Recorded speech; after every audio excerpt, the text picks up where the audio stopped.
You can sit wherever you like, Dad. You're not really family tonight.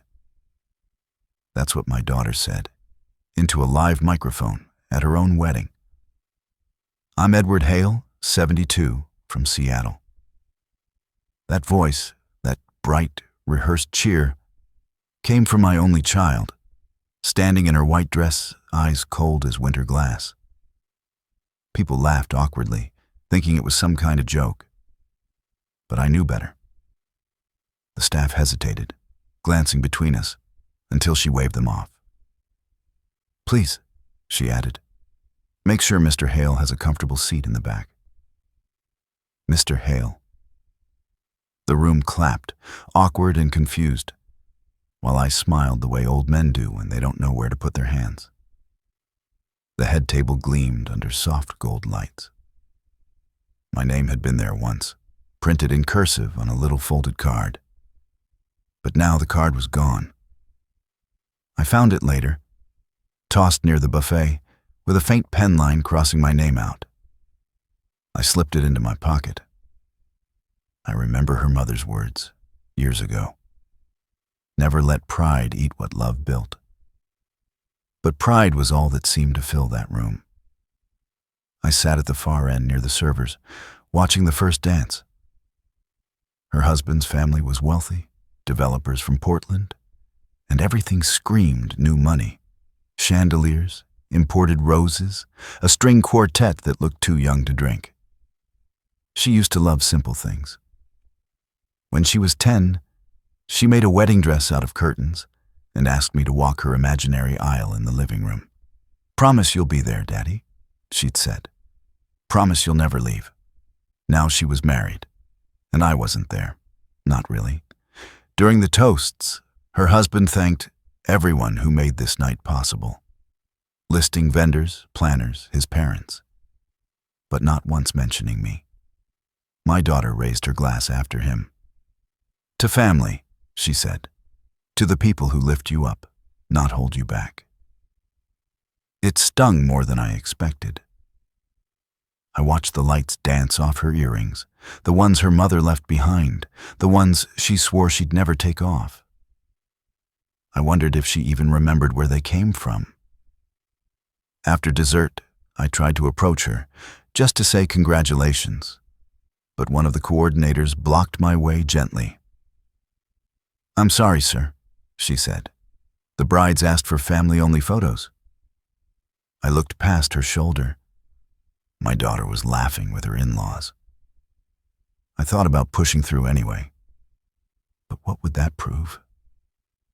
So I turned around, stepped outside into the cold air, and listened to the muffled sound of music through the doors. In my pocket, the place card felt heavier than it should have been. Just a small square of paper, my name crossed out in black ink. But it held 30 years of birthdays, braces, piano recitals, and hospital bills. I walked to the parking lot alone, past cars I didn't recognize, and sat in mine for a long time before driving off. As I started the engine, a message buzzed on my phone. "Thanks for coming, Dad. Hope you understand. It's just complicated tonight." I didn't answer. I drove home through the quiet Seattle streets, headlights brushing across the damp pavement, and thought about how strange it feels to lose something you technically still have. That night, I placed the folded place card on my kitchen table, poured myself a glass of water, and whispered the only toast I had left. "To family," I said softly, whatever that word means now. The next morning, the wedding flowers were already wilting in my back seat. I had taken a few centerpieces no one wanted, thinking maybe I'd drop them at the cemetery for her mother. When I reached the kitchen table, the place card still sat there, next to my coffee cup. My name looked smaller in daylight. I didn't turn on the TV. Silence seemed more honest. The city outside my window was gray, low clouds pressing on the skyline. It matched the weight behind my ribs. I kept replaying her words. "You're not really family tonight." They echoed in the small apartment, like she'd said them again. I tried to remind myself of her laugh as a child, that wild, bubbling sound when I spun her around the park until she got dizzy. She'd fall onto the grass, hair tangled, cheeks red, shouting, "Again, Daddy, again!" Back then, she never called me Edward, never once. The first time she pulled away was during college. She started visiting less, saying she was busy. I believed her. Every parent wants to. Her mother had passed by then, and I told myself she needed space to become whoever she was meant to be. But somewhere along the way, space became distance. Distance became silence. Still, I never missed a birthday. Never missed a rent payment when she was struggling after graduation. She doesn't know I paid the late fees before she noticed. I did it quietly. Because love doesn't need witnesses. The day after the wedding, I got a polite text from her husband. "Appreciate your attendance, Edward. We hope there are no hard feelings." Edward, not Dad, not even Mr. Hale. Just Edward, like a man you thank for showing up to move furniture. I wrote a reply, deleted it, then poured another cup of coffee. Around noon, I decided to visit the churchyard where her mother rested. The wind was sharp but clean. I placed the flowers there and told her everything that happened, even the part where I smiled through it. I tried to stay composed. I said aloud, "You'd have told me to, wouldn't you?" A woman nearby, a caterer, I think, was packing up decorations from another event.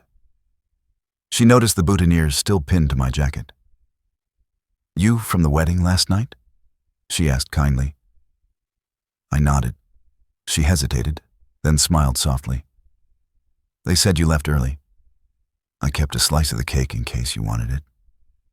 She handed it to me in a small box. Vanilla, white frosting, little pink roses. My daughter's favorite when she was a girl. "Thank you," I said, my voice almost cracking. Back home, I set the cake in the fridge. Couldn't bring myself to eat it. Instead, I opened the old photo album I kept on the top shelf. There she was, missing teeth, holding a snow globe, wearing the coat her mother patched 3 winters in a row. Next to that photo, another, me walking her down a high school hallway before her first debate competition. I touched the edge of the page, the memory so sharp it hurt. We used to be a team. Her mother and I worked 2 jobs each just to get her through college without loans. Every late night, every saved dollar, every skipped vacation, all for her. Now she was married, successful, and apparently family no longer included me. I closed the album, sat back, and let the quiet fill the room. It wasn't anger. It was something slower, heavier, like grief, but without a funeral to mark it. The phone buzzed once, a new message, this time from an unknown number. "Mr. Hale, this is a courtesy reminder about your signed agreement from the event. Please confirm you received the documents." Documents? Agreement? I stared at the text, heart beating slow and steady. Maybe it was time to see what exactly my daughter had arranged behind the scenes. 2 days later, a courier knocked on my door just after breakfast.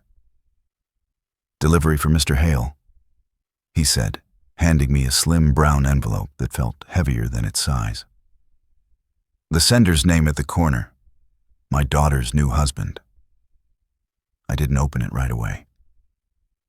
I placed it on the table beside the folded place card, poured myself some coffee, and watched the steam rise while my hand trembled slightly. When I finally tore it open, a neat stack of printed pages slid out. Polite legal phrases, all edges and no warmth. "Acknowledgement of boundaries," it said, asking me to confirm that I had no authority to discuss or represent any part of the couple's financial undertakings wedding contracts, or joint assets. It was the kind of paper you send when you want to keep bloodlines clean of obligation. At the bottom was a blank signature line. I stared at it for a long time. I didn't sign. I couldn't. That afternoon, I walked to the small storage room I rent at the edge of Ballard. Rows of boxes stacked like old memories, bills, family photos, ledgers, and my wife's things I hadn't opened since she passed. I unlocked the door, sat on the metal chair inside, and let the quiet hum of fluorescent lights fill the air. That's when I noticed an old wooden box marked with her handwriting, for later. Inside were recipe cards, faded receipts, and one sealed envelope labeled Venue Deposit, Reserved. My pulse kicked. I remembered how my wife and I had started saving years ago, long before our daughter even met her husband. We wanted her to have the kind of wedding she dreamed of, even if we couldn't attend it ourselves one day. When my wife got sick, she told me not to mention it to our daughter. Let her feel independent, she'd said. We'll just make sure she's covered quietly. Now I realized how far that silence had stretched. Far enough that my daughter believed I had no part in her life at all. I took the envelope home, placed it on the kitchen counter, and stared at it like it might burn through the table. That night, I received another message, this time from my daughter herself. Dad, please don't make things complicated. It's just cleaner if we all have our roles. Hope you're okay. Cleaner. Roles. I typed a reply. I'm fine, sweetheart. Always proud of you. And deleted it before sending. The next morning, I walked to her house. No answer at the door. The blinds were drawn, cars gone. But I noticed something. A note taped inside the glass. Deliveries use side gate. So I did what any father who's already invisible would do. I left a small gift at the gate, a copy of her mother's favorite recipe, folded around the unsigned contract, and a short line written beneath it. There are some things I still cook for love, even if I'm not invited to dinner. I turned the key in my apartment lock that night and realized something strange. I wasn't angry anymore, just curious. Curious about what exactly was hidden in that sealed envelope her mother left behind. The storage room key was cold in my hand that morning, colder than I remembered. I'd barely slept. The envelope with my wife's handwriting sat on the table, waiting, but I wasn't ready to open it yet. I drove through the drizzle, the wipers clicking like a clock, reminding me I was late for something I couldn't name. When I reached the storage unit, I unlocked it and stood in the doorway for a while, staring at the single metal chair in the middle of the small, dim space. That chair was the only thing I'd kept from our old house after selling it. My wife used to sit there while I fixed things in the garage. "You're not fixing, Ed," she'd tease. "You're remembering." She was right. I sat down and stared at the cardboard boxes stacked around me like old chapters of a life no one was reading anymore. The envelope was still in my jacket pocket. I ran my thumb along its edge. When I finally opened it, the smell of old paper and perfume escaped, faint lavender her scent. Inside was a folded letter, a deposit slip, and a tiny brass key taped to the corner. Her handwriting was careful, the way it always was when she wanted to keep me steady.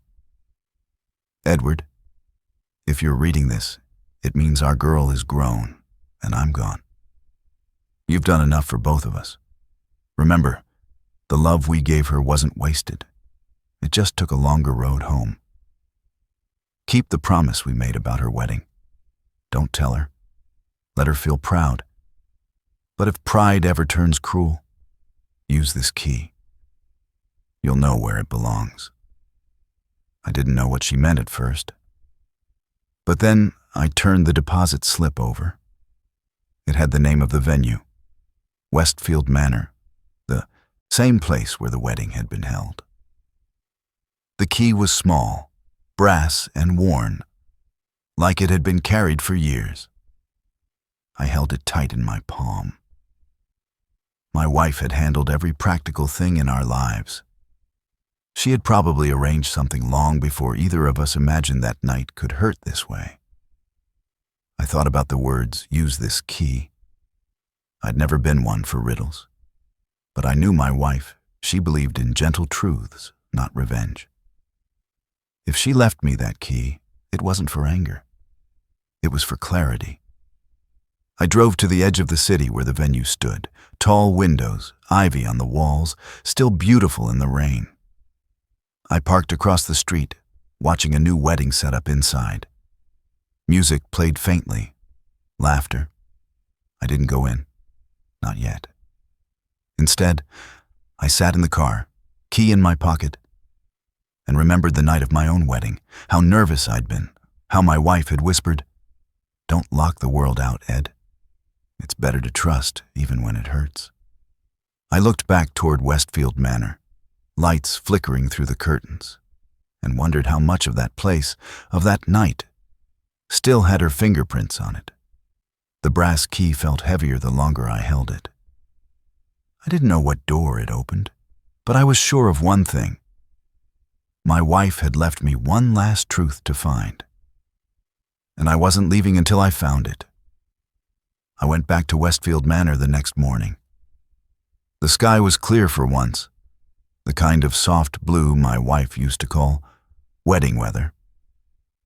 I parked beside the service entrance where the staff loaded equipment, and for a moment I just watched the light touch the glass windows. Inside, the smell of polish and fresh lilies brought back that night, her laughter, the applause, and my place card lying on the floor. A young woman at the front desk looked up from her computer and smiled. "Good morning, sir. Can I help you?" "I'm not sure," I said. "I'm looking for someone named Samuel Reeves. He used to own this place." Her smile brightened. "Mr. Reeves still consults here. He's upstairs, actually. Should I let him know who's asking?" "Tell him it's Edward Hale," I said quietly. A few minutes later, Samuel appeared, gray-haired, heavy-set, still with the same handshake I remembered from when we were young electricians just trying to make rent. His eyes softened when he saw me. "Ed Hale," he said. "You old ghost. I thought I'd see you one day." We sat in his small office that overlooked the garden. He poured 2 cups of black coffee and set them down. "You're here about the key, aren't you?" I nodded. "My wife left it for me. I don't know what it opens." He leaned back and exhaled. "Your wife was a rare one. She called me nearly 5 years ago. Asked if I'd hold something for you. She said it was a favor for an old friend and for her daughter's future. I kept it just where she asked." He opened a drawer, pulled out a small metal box, and handed it to me. "That's what the key's for." My hands shook a little as I fit the key into the lock. Inside were documents, venue contracts, deposit records, payment slips, all signed and stamped years before the engagement even happened. Every single cost, from catering to photography, had been covered in full by me, except no one had ever told our daughter. Samuel smiled faintly. "Your wife said you didn't want recognition. You wanted her to feel independent. We honored that." I nodded slowly, throat tight. Among the papers was a handwritten note from my wife, dated 2 years before she passed. "Edward, if she ever forgets, remember for both of us. The gift was love, not ownership.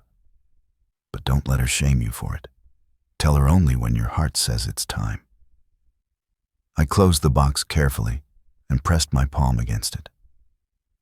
I thought about that night, my daughter's words, her laughter, the applause, and how she never realized every light, every rose, every note of the string quartet had come from her parents' sacrifices. Samuel looked at me. "Do you want me to tell her?" "No," I said.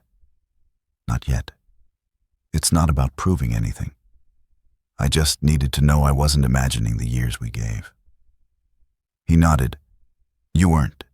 She's just young and proud. Pride fades. Memory doesn't." When I walked out of the manor, I felt strange, not triumphant, not bitter, just quiet, like standing on the edge of something fragile and knowing it won't last forever. The sunlight caught the windows, and for a moment I saw my wife's reflection beside mine, smiling, calm, as if she'd been waiting for me to understand. I whispered, "I remember, love. I remember." It was a Thursday evening when my daughter called. Her voice was polite, rehearsed, like she was speaking to a client. "Dad, I think we should meet, just to clear the air." I agreed. No questions, no hesitation. She suggested their new house near Green Lake, a narrow, modern place with glass walls and perfect hedges, the kind that looks like it came out of a magazine and not alive. When I arrived, she opened the door halfway. "You found it," she said softly, stepping aside. Her husband stood a few feet behind her, hands in his pockets, smiling the way people do when they're being watched. We sat in their spotless living room. Every object looked curated. Nothing out of place, no trace of warmth. I wondered if love could breathe in rooms like this. Her husband spoke first. "Edward, we wanted to make sure there aren't any misunderstandings about the wedding. We're grateful you attended, but it was a complicated night." Complicated. That word again. I nodded. "I understand. You don't need to explain." My daughter glanced at him, then at me. "It's just that, well, Mom's passing was hard for both of us, and maybe we haven't processed things the same way." "That's fair," I said. "Grief changes people. Sometimes it teaches distance instead of closeness." She looked away. There was a pause before I reached into my jacket and took out a small envelope. The copy of the final wedding invoice, stamped "Paid in full." I placed it gently on the table between us. "I thought you might want this for your records," I said. Her husband frowned. "What's that?" "Just confirmation that everything from the venue to the music was settled long ago. Years, actually." My daughter's eyes darted to the logo, then froze on the signature line. My wife's and mine. Her voice dropped to a whisper. "You paid for the wedding?" I didn't answer. I just looked at her, steady and calm. She sat back, her face pale. "Why wouldn't you tell me?" "Because your mother wanted you to feel like you built your own happiness," I said softly. We both did. Her husband cleared his throat. "That's very generous of you, Edward. But I think..." "It's not generosity," I interrupted quietly. "It's love. The kind that doesn't ask for receipts." No one spoke for a long time. The clock on the wall ticked, sharp and lonely. Finally, my daughter whispered, "Dad, I didn't mean to." "I know," I said. "You were proud. So was I once." Her eyes glistened, but she didn't cry. She just nodded, lips pressed tight, like she was trying to hold the whole moment inside. Before I left, I placed one more thing on the table. A small business card from Samuel Reeves, the venue owner. On the back, he'd written a single line. "Any questions? Send her to me." She saw it, but didn't touch it. At the door, she said quietly, "I'll call you soon." I smiled. "Take your time. Life always circles back to truth." As I stepped outside, the air felt clearer, the evening softer somehow. I didn't know if she'd ever call or if she'd ever really understand. But I knew I'd kept my promise, the one I made to her mother years ago. Love her, even when she forgets what love looks like. That night, I couldn't sleep. The apartment was too quiet, the kind of silence that makes you hear your own heartbeat. I sat by the window, the city lights flickering across the glass, and thought about her face when she saw that invoice, the confusion, the shame, and something else underneath. Realization. I kept replaying her voice as a child. Promise you'll walk me down the aisle, Daddy. I had. Just not the way she remembered. The old clock on the wall ticked unevenly, a rhythm out of time.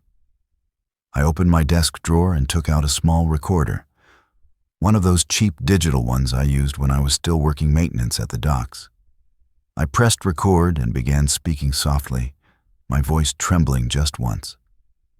Grace, I said, if you're hearing this someday, it means I couldn't say it right in person. I'm not angry. I never was. What you said at the wedding. It hurt, yes. But it also reminded me that love isn't something you get credit for. It's something you keep giving even when the world stops clapping. I paused, took a slow breath. Your mother and I saved every dollar we could for that day, because we wanted you to start your life with joy, not debt. She wanted you to believe in your own strength, not ours. Maybe we went too far in hiding what we gave. Maybe we made it too easy for you to forget. I stopped recording and looked down at my hands.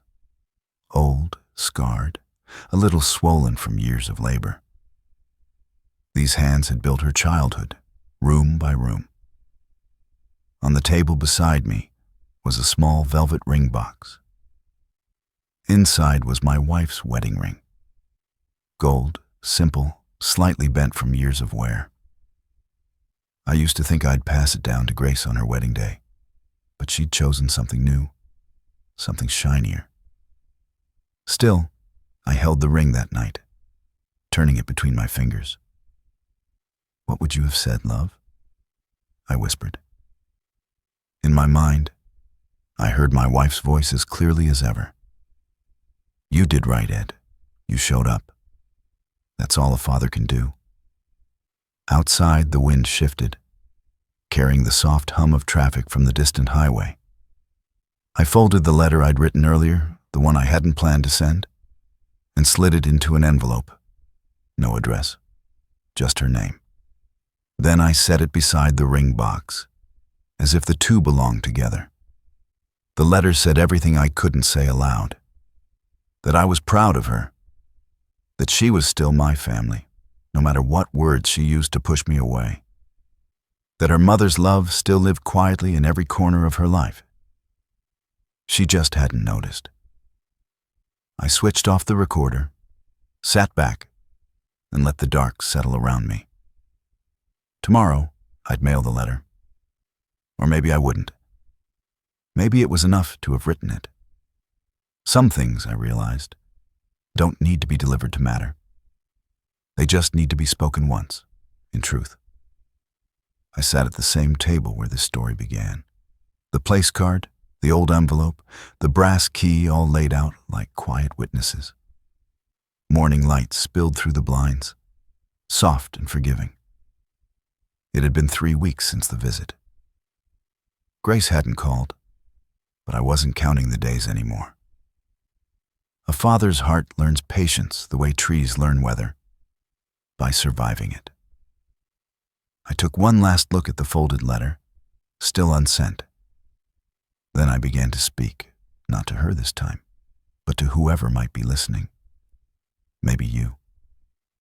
I'm Edward Hale, 72, from Seattle. I worked 40 years fixing things, pipes, doors, engines, hearts when I could. I thought I'd fixed our family too.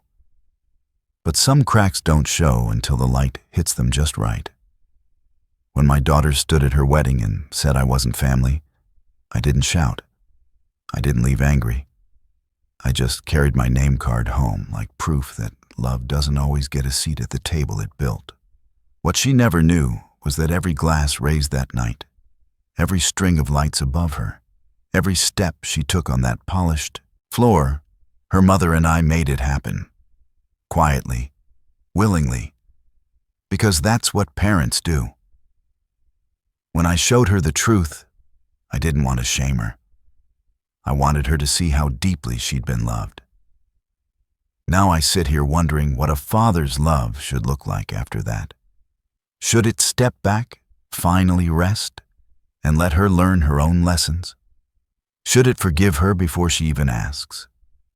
Or should it draw a line, not out of anger, but out of dignity, and let silence do the teaching? I don't know the right answer. Maybe there isn't one. What I do know is that I still see her mother's face when I close my eyes, smiling at me from the kitchen doorway, whispering, "Don't let pride eat what love built." So I'll ask you, since life has made you my witness, what should I do now? Should I end this relationship and finally let her go? Should I forgive her and open my door again? Or should I make her face the truth she tried to bury? Not for revenge, but for understanding. Because no matter what she said, or how deep the wound goes, I still love her. And maybe that's the hardest part of all.